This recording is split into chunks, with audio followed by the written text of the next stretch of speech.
कृष्ण ने यशोदा मैया को मुंह में क्या दिखाया था? ब्रह्मांड दिखाया था, बराबर ना? तो जो व्यक्ति कहता है मैं भगवान हूं, उसको हम कह सकते हैं आप अपना मुंह खोलिए, मुंह में क्या दिखेगा? सीमेंट का दांत दिखेगा, चांदी का दांत दिखेगा। तो उसको अधिकार है क्या दो शादी करने का? उसको एक भी संभाली नहीं जाती है, दो करेगा तो क्या करेगा पता नहीं। शास्त्र में बताया गया है जो व्यक्ति हरि का नाम लेके जीवन जीता है उसके आसपास यमदूत लोग घूमते नहीं है।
जय सिया राम। मित्रों हम लोग इस समय मुंबई की एक विशेष यात्रा पर निकले हैं और वो विशेष यात्रा हमको मुंबई के गोवर्धन इको वृंदावन की ओर ले जा रही है। वहां तक पहुंचने के लिए हालांकि और कई व्यवस्थाएं हैं, ट्रेन भी है, शेयरिंग टैक्सी भी है, उस रूट पर जाने वाली बसें भी हैं, लेकिन हमने वहां तक पहुंचने के लिए कार किया है। बताया जाता है कि गोवर्धन अर्थात इको वृंदावन मथुरा के वृंदावन की फुल कॉपी है। इको वृंदावन में भगवान श्री कृष्ण और राधा जी की लीलाओं का बहुत सुंदर चित्रण किया गया है और जिस तरह से उनकी प्रशंसा की गई उस स्थान की, मैं स्वयं को नहीं रोक पाया कि वहां पे जा करके मैं वहां का दर्शन लाभ प्राप्त करूं और साथ में उससे आप लोगों को भी मैं लाभान्वित कर सकूं।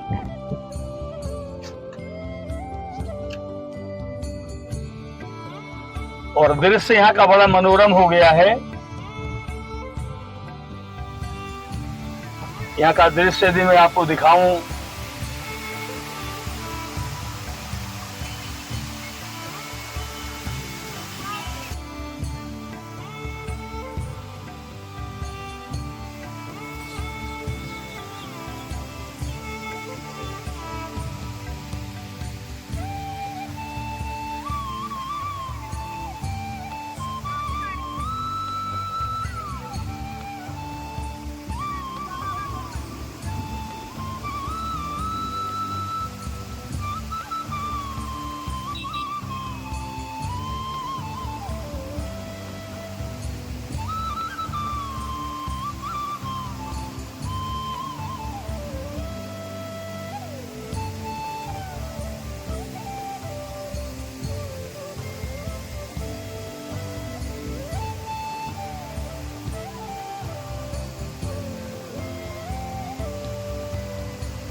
मित्रों, जय श्री राधे कृष्ण। मित्रों, इस मार्ग से होकर के हम लोग बहुत जल्द मुंबई के गोवर्धन इको वृंदावन में पहुंचने वाले हैं। बरसात का समय है, इसलिए हमने अन्य साधनों को छोड़कर निजी कार की सुविधा प्राप्त की है, ताकि बरसात में किसी तरह के समस्या से बचा जा सके। और आप सामने देख रहे हैं कि बादलों से आच्छादित एक ऊंचे से पर्वत को, और यही है प्रकृति की सुंदरता कि चारों तरफ हरियाली, शीतल और बहती हुई हवा में झूमती हुई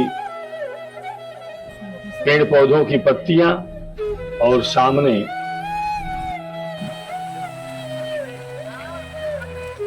का दृश्य कितना मनोरम है। मित्रों, यह इको वृंदावन मथुरा के वृंदावन की तर्ज पर बनाया गया है। दरअसल वृंदावन में जाने के बाद वहां के दृश्यों का जो सुख मिलता है भक्तों को, ठीक उसकी कॉपी करने का प्रयास किया गया है गोवर्धन इको वृंदावन में। बहुत ही सुंदर स्थान है, इस्कॉन द्वारा स्थापित किया गया है। बांके बिहारी लाल जी का मंदिर है, और यह सामने आपको दिखाई पड़ने वाला है सुंदर दृश्य। हरी पत्तियां, उसमें लदे हुए फूल, होती हुई बरसात। और अब आप सामने देख पा रहे हैं एक बहुत बड़ा पहाड़ है। उस पहाड़ का ऊपरी हिस्सा या उस पहाड़ का अधिकांश भाग घने काले बादलों से भरा हुआ है। मित्रों, यही घने काले बादल जो पानी भर करके आसमान में उड़ते हैं, ऊंचाई लिए हुए उन्हीं पहाड़ों से टकरा करके बादलों की टूटन होती है, और बादलों के टूटने से उनमें भरा हुआ पानी उन्हीं पर्वतों पर बरस पड़ता है, और उन्हीं पर्वतों में गिरने के बाद पानी झरने के रूप में नीचे की ओर भागता है, जिसका सुंदर दृश्य हमने आपको अभी दिखाया। और ये देखिएगा जरा दूर से इन पहाड़ों को आच्छादित किए हुए ये घने काले बादल, कितना ही सुंदर दृश्य है। मित्रों, इसी के साथ हम लोग पहुंच गए हैं पालघर के गोवर्धन इको वृंदावन के मंदिर के मुख्य द्वार पर, जहां पर उनके वॉलंटियर बहुत ही प्यारे नौजवान लड़के हैं, जो कि यहाँ पर आने वाले तमाम भक्तों से बहुत ही तमीज से, बहुत ही सहूर से और सम्मानित तरीके से पेश आते हैं। और उसके बाद मुख्य द्वार से अंदर प्रवेश करने के बाद आप अपने निजी वाहन को निःशुल्क, बिना कोई पैसा दिए यहाँ पर खड़ा कर सकते हैं।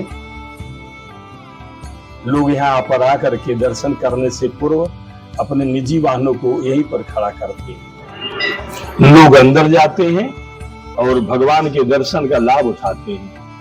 मित्रों, यहाँ पर पहुंचने से पहले मैं आपको बता दूं कि इको वृंदावन को पर्यटन के नजरिए से नहीं बनाया गया है, इसे बिल्कुल ही आध्यात्मिक क्षेत्र के नजरिए से बनाया गया है। आप देख पा रहे हैं कि दो पेड़ों के बीच में भगवान की बांसुरी है, उनका शंख है और मोर पंख भी विराजमान है। यह मुख्य द्वार से जैसे ही आप प्रवेश करेंगे ठीक सामने है, और इसके तुरंत बाद इसके पीछे यहाँ का रिसेप्शन है, जहाँ पर पहुंच करके आप यहाँ की जानकारी ले सकते हैं, यहाँ के विषय में कुछ भी पूछ सकते हैं। और इस रिसेप्शन से जानकारी लेने के बाद जब आप अंदर प्रवेश करते हैं तो इसका पहला दर्शन श्री कृष्ण जी का जन्म स्थान मिलता है। आज भगवान कृष्ण की जन्माष्टमी है। यहाँ भगवान कृष्ण के जन्म लेने के बाद बंदी गृह में भगवान विष्णु अपने चतुर्भुज रूप में प्रकट होकर के माता देवकी और वासुदेव जी को दर्शन देते हैं।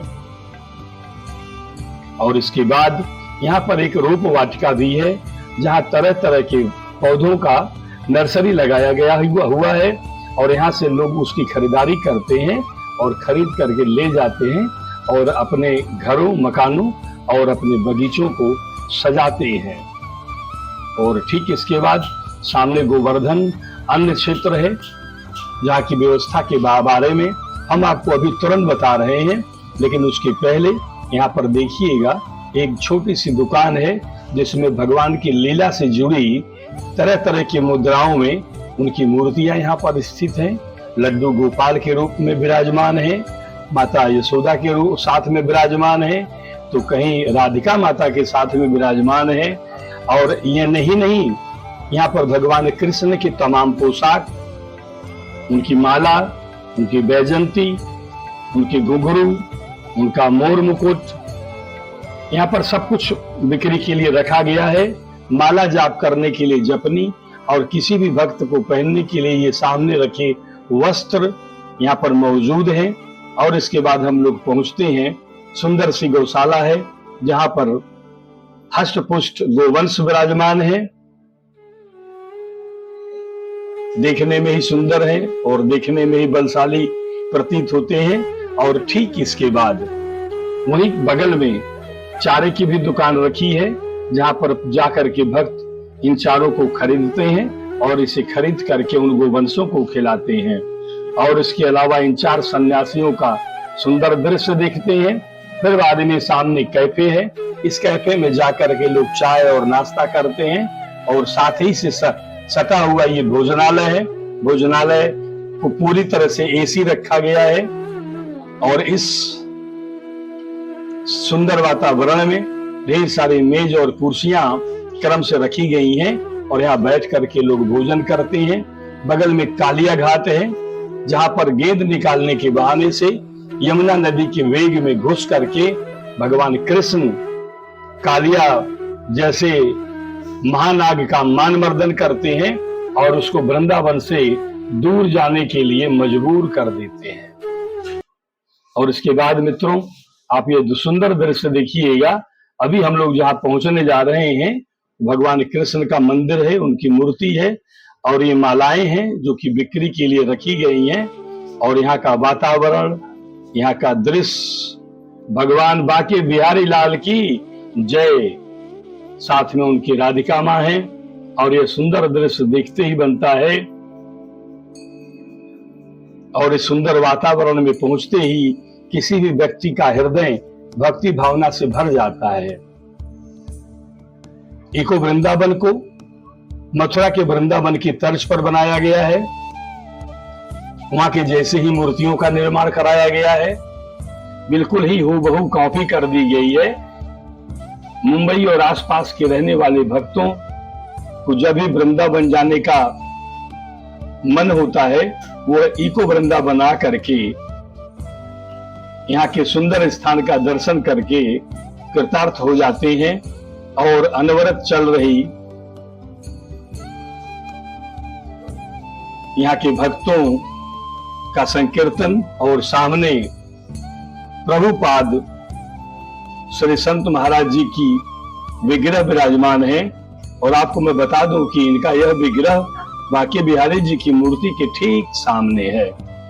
और यह जो आप अद्भुत दृश्य देख रहे हैं, इस मंदिर में स्थापित भगवान का दर्शन हम आपको कराएंगे। उसके पहले यहाँ पर सुंदर दृश्य देखिए, जहां पर भगवान कृष्ण गोवर्धन पर्वत को उठाने की लीला करते हैं और वह भी अपनी एक कानी अंगुली के सहारे। वह भी ऐसे समय जब वृंदावन वासियों को देवराज इंद्र का प्रकोप सहना पड़ा और उन्होंने लगातार 7 दिनों तक वर्षा करके मथुरा वृंदावन को बहा देने की कोशिश की, जिसमें बचाव के कारण भगवान कृष्ण को गोवर्धन को अपनी अंगुली पर उठाकर लगातार 7 दिनों तक खड़े रहना पड़ा। और इसके बाद जो हम आपको अगला दृश्य दिखा रहे हैं, माता यशोदा ने कृष्ण के मुख में ब्रह्मांड देखा। कहते हैं कि जब भगवान शरारत करते थे, गोपिकाओं की शिकायत आती थी, तो माता यशोदा उन्हें दंडित करने के लिए कभी कभी चपत भी लगाती थी। और जब गोपिकाओं ने शिकायत की कि ये हमारा दही खा जाते हैं, तब माता यशोदा ने कहा कि मुंह खोलकर दिखाओ कान्हा। और उस समय जब भगवान कृष्ण ने अपना मुंह खोल करके दिखाया तो भगवान ने उस समय लीला की, और उनकी लीला के दौरान माता यशोदा को भगवान कृष्ण के उस मुख में पूरा ब्रह्मांड ही नजर आने लगा। और वहीं पास के दूसरे दृश्य में माता यशोदा भगवान कृष्ण के बाल रूप को दंडित करने के लिए ओखले से बांध देती हैं, और भगवान उस ओखले से भी छूट करके बाहर आ जाते हैं। भगवान के लिए क्या संभव और क्या असंभव। लेकिन इसके बाद के अगले दृश्य में हम लोग एक ऐसे मंदिर में पहुंचेंगे जहां पर बांके बिहारी वृंदावन लाल का सुंदर विग्रह है, और उस मंदिर का नाम है श्री श्री राधा मदन मोहन मंदिर। इस मंदिर में प्रवेश करते ही सीढ़ियों से ऊपर पहुंचने के बाद जैसे ही हम भगवान के विग्रह का वह दर्शन करते हैं तो मित्रों इतने भव्य, इतने ऐश्वर्यशाली मूर्तियों का, भगवान के विग्रह का दर्शन करके आत्मा धन्य हो उठती है। भगवान के बगल में माता राधिका और माता रुक्मिणी खड़ी हैं। मित्रों, इसके अलावा इस मंदिर के बाहरी हिस्से को मैं जानबूझकर दिखा रहा हूं कि नीचे से लेकर ऊपर तक इस मंदिर के बाहरी दीवार पर जो नक्काशी बनी है वो मन को मोह लेने वाली है। आप सामने देख रहे हैं, नीचे से लेकर ऊपर तक बहुत जोरदार नक्काशी बनाई गई है, और मंदिर के इसी भाग में खड़े होकर करके हम लोग वहां की प्रकृति का संकलन कर रहे हैं।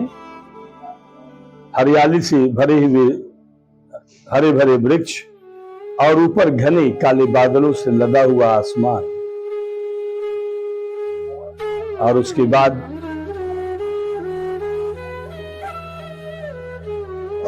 ठीक उसी तरह काले घने बादलों से आच्छादित हुआ पहाड़ है। और मित्रों, मथुरा में जिस तरह से वृंदावन को दिखाया गया है उसी तरह से यहाँ पर भी वृंदावन के घने जंगलों की कॉपी की गई है। बड़ी मेहनत लगी होगी, बड़ी बुद्धि लगी होगी, लेकिन यहाँ पर मुंबई के पालघर में जिस तरह से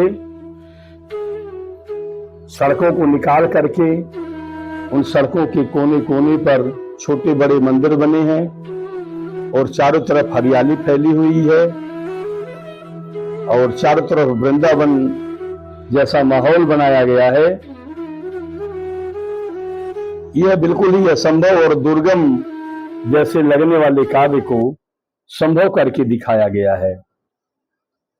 यहाँ की इसी सुंदरता को देखने के लिए कोई भी व्यक्ति जो मुंबई पहुंचता है उनमें से अधिकांश लोग जरूर ही कुछ न कुछ समय निकाल करके इको वृंदावन का दर्शन करने के लिए जरूर वहां पहुंचते हैं। और ये सामने मैं आपको दिखाने जा रहा हूं यमुना का दृश्य है। जैसे मथुरा में यमुना जी के किनारे वृंदावन है, उसी प्रकार यहाँ पर कृत्रिम रूप से यमुना जी का निर्माण किया गया है। मन मोह लेता है यह दृश्य, लोगों के प्रयासों को प्रणाम करने का मन होता है। यह इस्कान वालों की विचारधारा है। और इसके बाद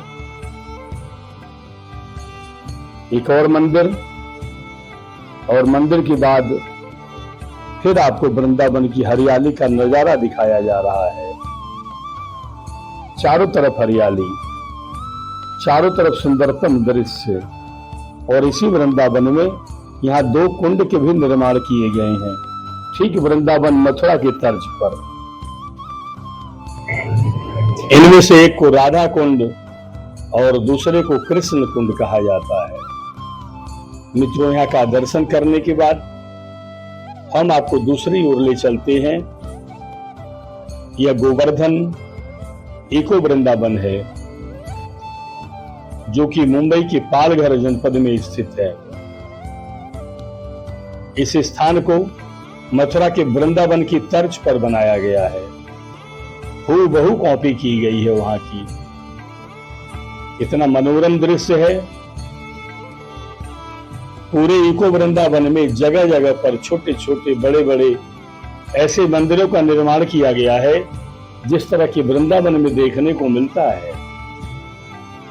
आप वृंदावन अगर कभी गए होंगे तो मुंबई के इस इको वृंदावन, जिसको मिनी वृंदावन कहा जाता है, इसको देख करके आपकी स्मृतियों में सारी वृंदावन की यादें सजीव हो उठेंगी। और जितने भी आप पूरे मिनी वृंदावन में फैले हुए छोटे छोटे बड़े मंदिर, ये यज्ञ हवनशाला है, देख रहे हैं। सारे छोटे बड़े मंदिरों में भगवान कृष्ण की, माता राधिका की और उनकी लीलाओं के चित्रण की विग्रह स्थापित हैं जो कि मन को मोह लेते हैं। और इस मिनी वृंदावन के और दृश्यों का कहना है क्या कि आप देख रहे हैं कि झाल करताल मजीरा बजाते हुए ये भक्तजन इस्कान के सन्यासी हैं। और अब हम लोग इसके बाद मिनी वृंदावन का दृश्य दिखाते हुए आपको यहाँ के मनोरम छवियों का दर्शन करा रहे हैं।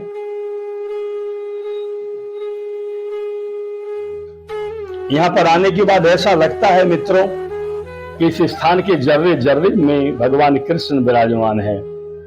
और ये जो आप ई बैटरी सिस्टम से चालित वाहनों को देख रहे हैं, इन वाहनों में वे सारे श्रद्धालु और भक्तजन बैठते हैं और पूरे मिनी वृंदावन का भ्रमण करा करके उनको सारे स्थलों और स्थानों का दर्शन कराया जाता है। लेकिन जो भक्त पैदल भ्रमण करके दर्शन करना चाहते हैं उन्हें कोई रुकावट नहीं है, वो पैदल भ्रमण करके इस मिनी वृंदावन का दर्शन कर सकते हैं। तो मित्रों, आज भगवान कृष्ण की परम पावन जन्माष्टमी है और इसी के साथ में हम आपसे विदा लेते हैं। परमात्मा की सैर यूट्यूब चैनल के इस प्रयास का समर्थन करते हुए आप हमारे चैनल को सब्सक्राइब जरूर करिएगा। तो बोलिए जय श्री राधे कृष्णा।